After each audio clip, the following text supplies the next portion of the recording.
Good morning! I-discuss ko naman ngayon ang mas malaking kitaan sa AIM Global. You know what guys? Marami sa atin na na-inspire sa mga kumikita ng malaki sa AIM Global. Pero guys, one tip ko sa iyo, if you want to become successful at kung gusto mo kumita ng mas malaki, gawin mo yung 7 accounts or multiple accounts. Ano ba yung concept ng multiple accounts?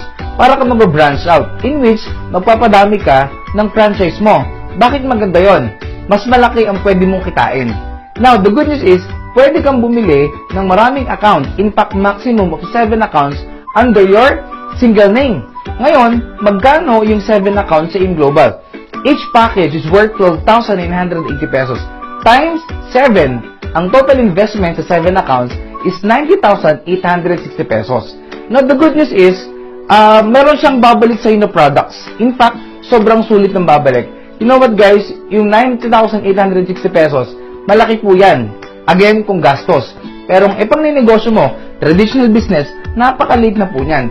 Every package, ang babalik po sa'yo is worth 15,000 worth of products. Times 7 accounts po, ibig sabihin ng babalik sa'yo na product is worth 105,000. Imagine, lagpas pa sa nilabas mong pera.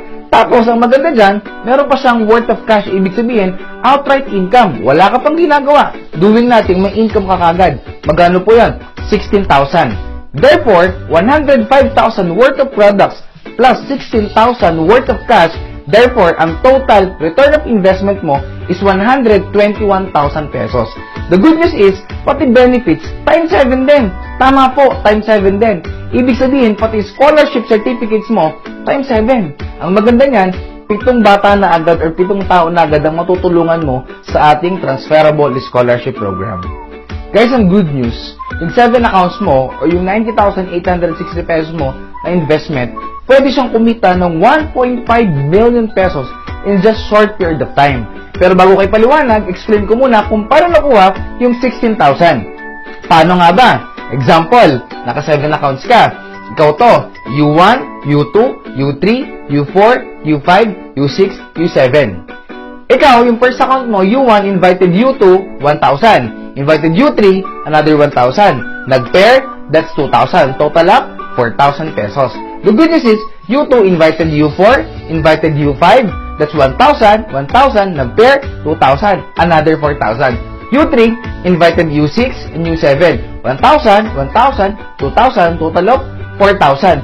Therefore, si U1 may 4,000, plus U2 may 4,000, plus U3 may 4,000, total of 12,000. The good news is, nag-match pa si U5 at U6, that's another 2,000. Si U4 and U7, nag-match, that's another 2,000. So, total of 4,000. Therefore, 12,000 plus 4,000, total, kumita ka ng 16,000. Imagine, work and define business, wala ka pang ginagawa, kumita ka na agad ng 16,000. The good news is, paano kumita ng 1.5 billion dito sa 7 accounts? Ang kailangan lang, first step, kailangan mo mag-invite ng 8 tao na katulad mo. Katulad mo na magsi-7 heads. Katulad mo na may pangarap sa buhay. Katulad mo na negosyante. Guys, yung 8 na nag-join sa'yo, na nag-7 accounts, ilalagay mo yan under ni U4, U5, U6, at U7. Guys, imagine, 7 sa left ni U4, 7 sa right ni U4. Therefore, 7 times 2,000. Total, U4 kumita ng 14,000 pesos. The good news, si U5, ganun din. 14,000. Si U6, 14,000. U7, 14,000. Ito po yung maganda. Si U2, magkano kinita niya?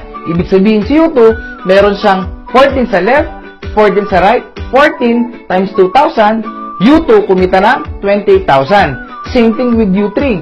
14 sa left, 14 sa right, the same thing, 28,000 din. Now, the good news is, yung U1 mo, yung top account mo, ilan yung total yung left and right niya? 28 sa left and 28 sa right. Therefore, U1 kumita ng total of 56,000 pesos. Guys, imagine, yung first level mo, si U4, U5, U6, and U7, kumita ng tagpo 14,000. Si U2 and U3 kumita ng tagpo 28,000. At si U1 kumita ng 56,000. Total, yung kinita lahat ng 7 accounts mo is total of 168,000 pesos. Kaya sabihin na lang po natin, nakuha niyo po yung 8 downlines niyo or 8 invites niyo in just 1 or 2 months. Guys, ito po yung maganda. Second step, kapag nakuha mo na yung 8 na nag-7 heads mo, second step is, tutulungan mo sila or tuturuan mo sila makakuha din or makapag-invite din ng 8 na mga 7 heads katulad ng ginawa mo. Guys, imagine, example, ito taga-Canada. Nakapag-invite siya ng 8 din na mga 7 heads katulad ng ginawa mo. Guys, same thing, same time frame, 1 to 2 months. Guys, imagine, itong taga-Canada na nakuha mo, kikita rin siya ng 168,000. Guys, ibig sabihin, yung 8 na nakuha mo na nag 7 heads, kapag sila nakakuha din ng tagwa 8 na nag 7 heads, therefore, even sila, tagwa 168,000 pesos din. Tanong guys, maganda po ba yon? Masaya po ba sila? Are they happy? Of course, they're happy. But you are happier. Bakit? At that stage guys, ang maganda, ang kita mo na dyan is total of 1,344,000 pesos.